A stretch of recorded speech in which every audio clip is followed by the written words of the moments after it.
나는 전능하신 아버지 하나님 천지의 창조주를 믿습니다. 나는 그의 유일하신 아들 우리 주 예수 그리스도를 믿습니다. 그는 성령으로 잉태되어 동정녀 마리아에게서 나시고 본디오 빌라도에게 고난을 받아 십자가에 못 박혀 죽으시고 장사된 지 사흘 만에 죽은 자 가운데서 다시 살아나셨으며 하늘에 오르시어 전능하신 아버지 하나님 우편에 앉아 계시다가 거기로부터 살아있는 자와 죽은 자를 심판하러 오십니다. 나는 성령을 믿으며 거룩한 공교회와 성도의 교제와 죄를 용서받는 것과 몸의 부활과 영생을 믿습니다. 아멘.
할렐루야. 오늘 이 아침 우리에게 주시는 하나님의 말씀은 출애굽기 23장 20절에서 22절까지 말씀입니다.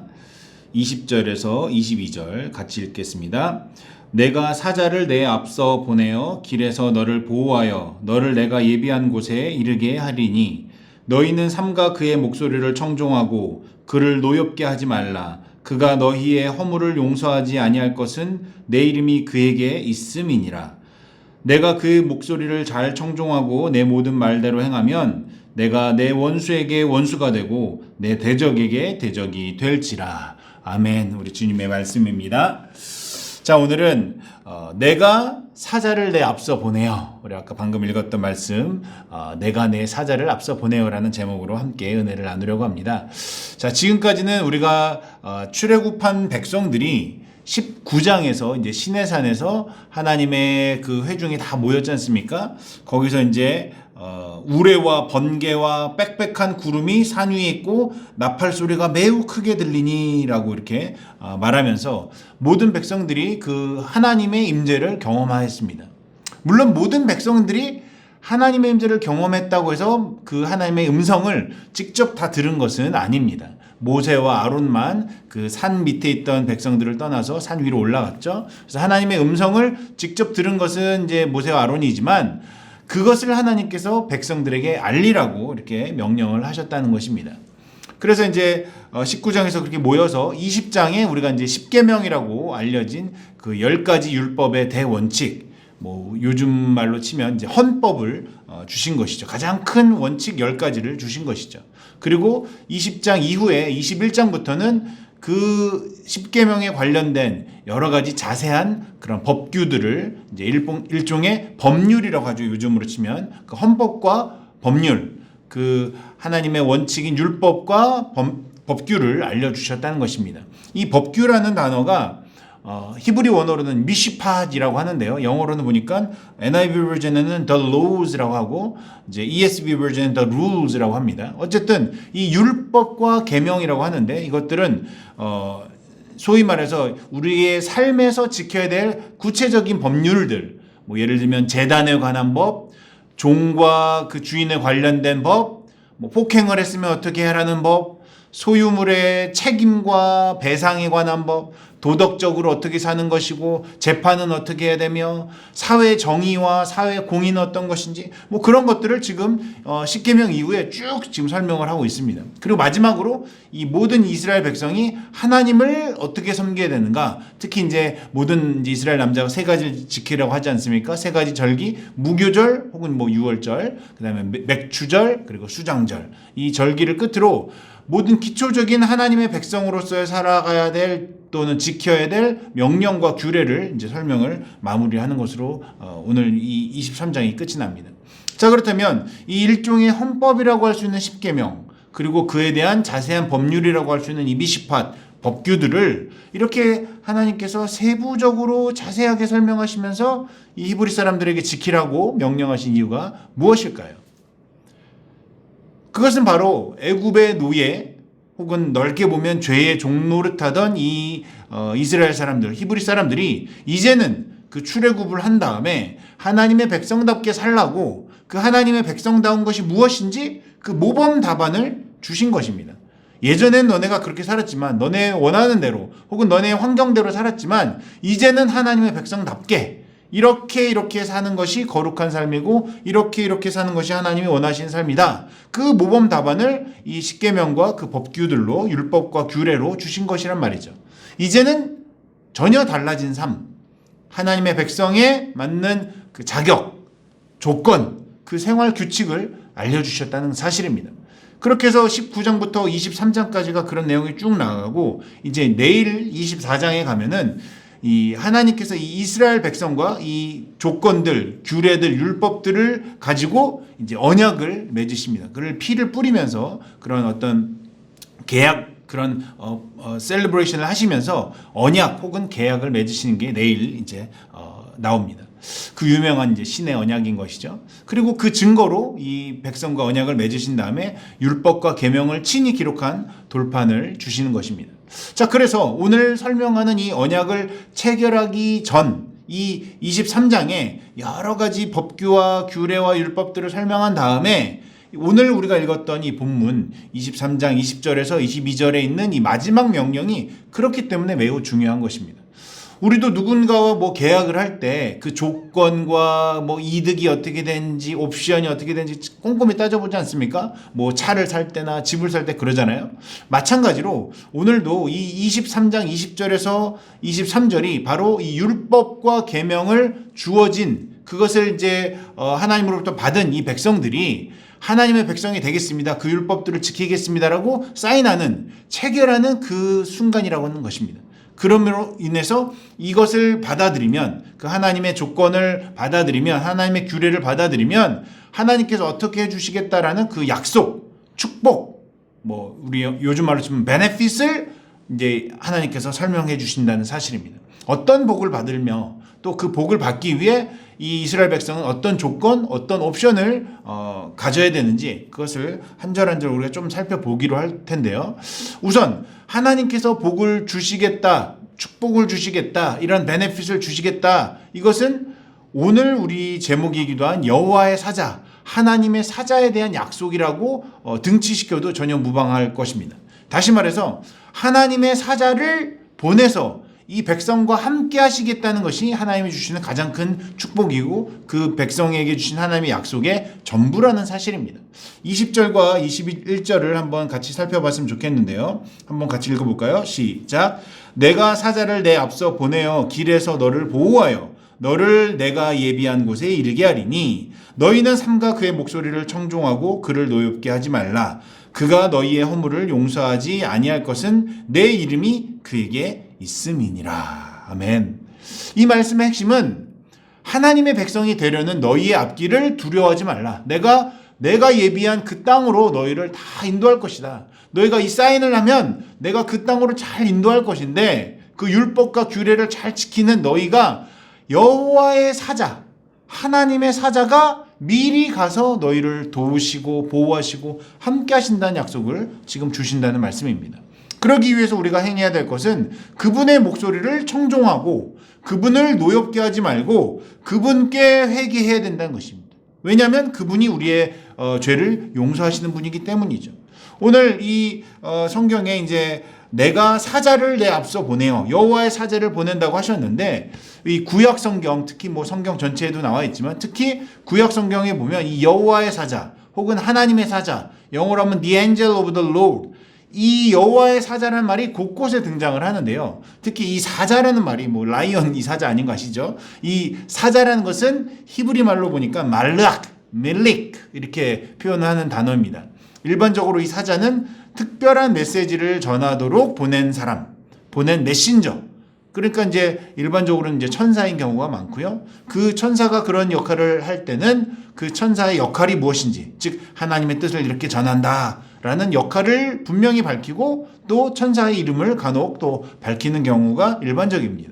대표적으로 마태복음과 누가복음 1장에 동정녀 탄생을 가르쳐준 그 마리아에게 알려준 가브리엘 천사라든가 아니면 예수님의 무덤가에서 울고 있는 마리아에게 예수님이 부활하셨다, 그가 여기 있지 아니하셨다, 무덤을 이기고 나가셨다, 그 말해줬던 천사가 그런 경우이죠.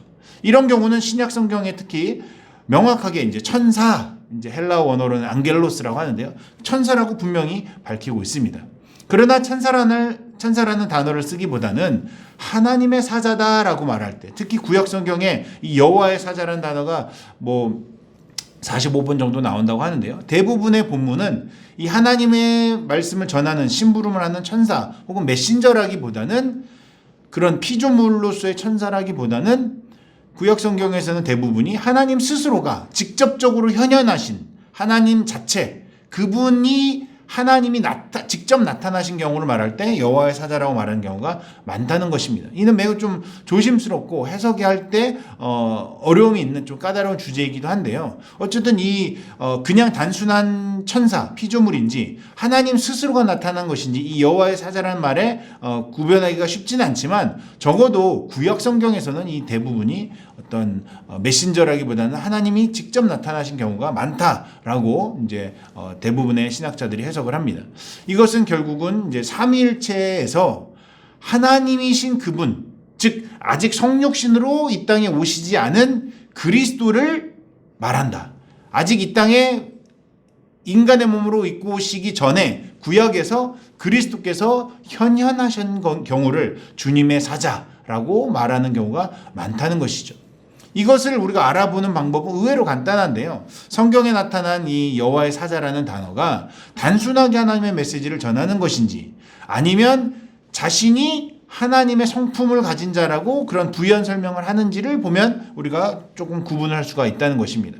그 기준으로 보면 오늘 나온 이 하나님의 사자라는 여호와의 사자 혹은 내 사자라는 이 단어가 단순히 메신저가 아니라 이 축복과 명령을 직접적으로 주시는 그 축복의 수여자, 그 분 자체가 하나님이심을 밝히고 있다는 사실입니다. 21절을 다시 한번 보면요.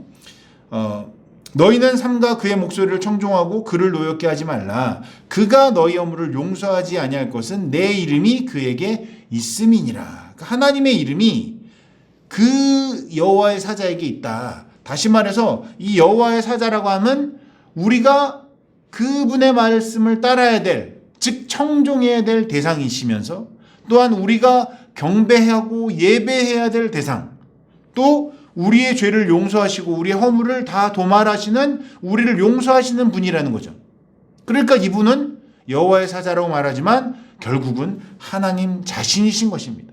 21절 하반부에도 나와 있듯이 하나님의 이름을 가졌다. 그러니까 천사, 그냥 일반적인 피조물에게는 그렇게 말씀하실 수가 없지 않습니까? 하나님 스스로가 하나님의 권위와 하나님의 영광을 다 가진 자로서 나타나신 것을 가리켜서 여기서 지금 여호와의 사자, 하나님의 사자라고 말을 하고 있다는 것이죠. 그러니까 하나님 자신의 본성, 하나님 자신의 영광, 하나님의 이름을 다 소유하고 있는 그런 존재라는 것을 구체적으로 드러내고 있습니다.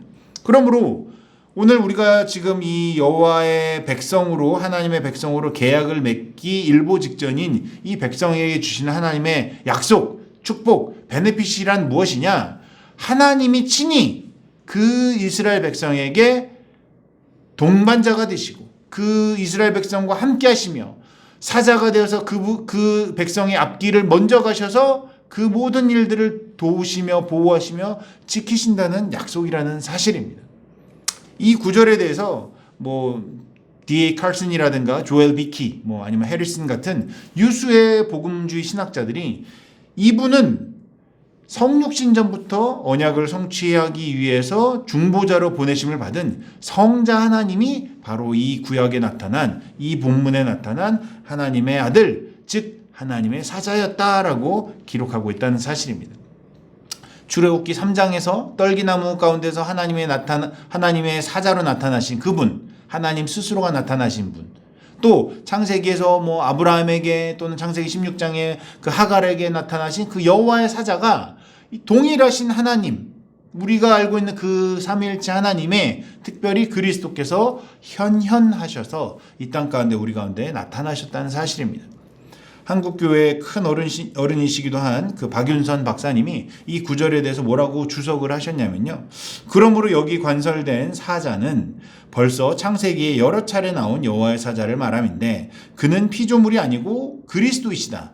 그것은 내 이름이 그에게 있음이니라고 하신 21절 하반부의 말씀을 보아서 우리가 알 수 있다. 이렇게 해석을 하셨다는 것입니다. 다시 말해서 하나님의 백성의 편에 서시는 여호와의 사자는 우리보다 앞서가시며 우리의 모든 길을 지키시며 우리를 보호하시며 그분이 친히 우리의 길잡이가 되셔서 하나님의 뜻하신 그 예비한 땅, 그 가나안 땅으로 우리를 인도하신다는 사실입니다. 그러므로 우리 하나님의 백성은 우리의 대장 되시는 그리스도의 말씀을 잘 듣고 청종해야 되는 것입니다. 앞으로 만나게 될 가나안의 여러 그 잡신들, 이방신들, 우상들에게는 눈길도 주지 말고 오직 우리의 대장 되시는 그리스도만 바라보며 그리스도의 말씀만 듣고 청종하며 그분만을 섬기며 경배하며 살아가야 한다는 사실입니다.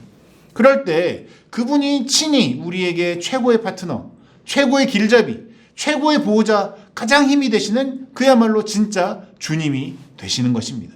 또 동시에 우리의 대적에게는, 우리의 원수인 마귀에게는 이 예수 그리스도가 최악의 원수, 최고로 까다로운 적수, 가장 두려운 대적이 되신다는 사실입니다.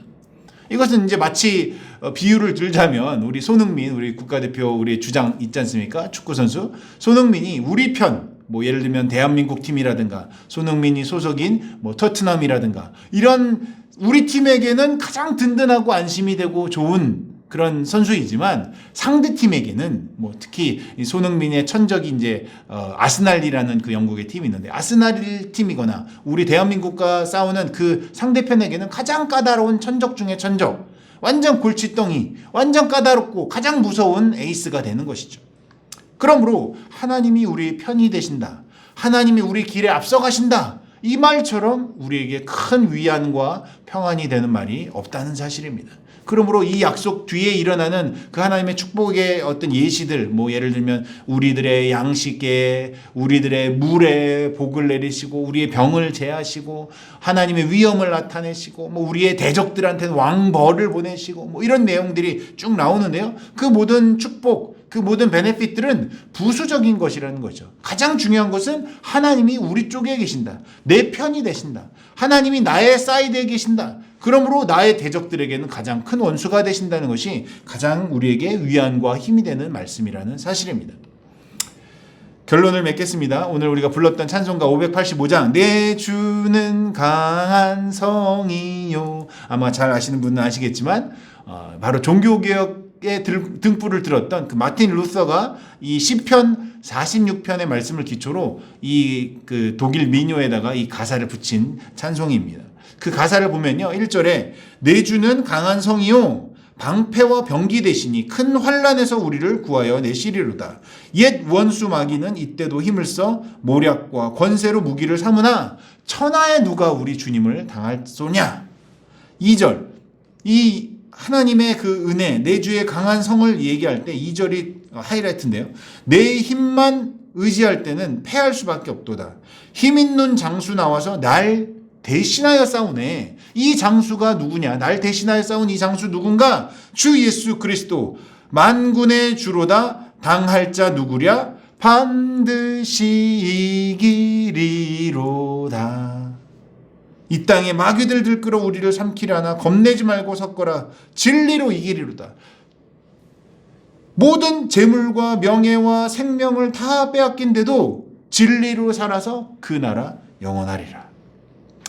바라옵기는 우리의 남은 삶 속에서 여러 어려움이 닥칠지라도 우리의 길에 앞서가셔서 미리 예비하시고 우리를 보호하시며 가장 좋은 길로 인도하시는 우리 주 예수 그리스도를 굳게 붙드시는 저와 여러분이 다 되시기를, 우리의 앞서가신 그분을 의지하시기를 주님의 이름으로 축원합니다. 기도하겠습니다. 할렐루야. 그와 같이 버려져 있던 저희를 불러 하나님의 백성 삼아주신 자비로우신 하나님의 은혜에 찬양하며 감사를 드립니다. 저희가 무엇이간데 주의 자녀 삼아주시고 저희보다 앞서가시며 늘 보호하시는지 그 은혜에 무한 감사를 드립니다. 아무런 공로 없는 저희를 향해 하나님의 율법과 계명을 주시고 그 앞에 순종하게 하시니 감사를 드립니다. 이 땅에 살면서 맞이하는 여러 대적과 마귀의 유혹 속에서 저희를 지키시며 늘 새 힘을 주시기를 원합니다. 더불어 우리의 삶 속에서 오직 주님만 바라보며 세상에 눈을 돌리지 않고 거룩하게 살 수 있도록 인도하여 주시옵소서. 우리의 강한 성이요 방패와 병기 되시는 우리 주 예수 그리스도의 이름으로 기도하옵나이다. 아멘. 하늘에 계신 우리 아버지, 아버지의 이름을 거룩하게 하시며 아버지의 나라가 오게 하시며 아버지의 뜻이 하늘에서와 같이 땅에서도 이루어지게 하소서. 오늘 우리에게 일용할 양식을 주시고 우리가 우리에게 잘못한 사람을 용서하여 준 것 같이 우리의 죄를 용서하여 주시고 우리를 시험에 빠지지 않게 하시고 악에서 구하소서. 나라와 권능과 영광이 영원히 아버지의 것입니다. 아멘.